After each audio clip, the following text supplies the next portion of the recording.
রাউজান পৌরসভা ছাত্রদলকে সাংগঠনিকভাবে গতিশীল করার লক্ষ্যে ছাত্রদল রাউজান পৌরসভা ২ নং ওয়ার্ড ছাত্রদল নেতাকর্মীদের নিয়ে আলোচনা সভা ১৩ সেপ্টেম্বর অনুষ্ঠিত হয়। এতে সভাপতি হিসেবে উপস্থিত দায়িত্ব পালন করেছেন উত্তর জেলা ছাত্রদলের সহ সাধারণ সম্পাদক আরিফুল ইসলাম। সভা সঞ্চালনা করেন ছাত্রদল নেতা নিজামুদ্দিন চৌধুরী।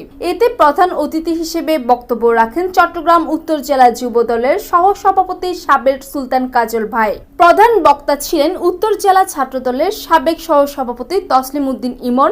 বিশেষ অতিথি ছিলেন উত্তর জেলা ছাত্রদলের সাবেক যুগ্ম সম্পাদক ছোটন আজম, সাবেক ওয়ার্ড ছাত্রদলের সভাপতি রিয়াজউদ্দিন চৌধুরী, উত্তর জেলা ও উপজেলা ছাত্রদল নেতা লিমন চৌধুরী বাপ্পা, উপজেলা ছাত্রদলের সিনিয়র যুগ্ম সম্পাদক আরমান তালুকদার, পৌরসভা ছাত্রদল নেতা শাহনেওয়াজ ইমরান। ছাত্রদল নেতাদের মাঝে গঠনমূলক বক্তব্য রাখেন ছাত্রনেতা জুবাইর, তৌহিদ, হান্নান, সায়েম, সাকিব সহ বিএনপির স্থানীয় নেতাকর্মী সহ দায়িত্বশীল ছাত্রদল।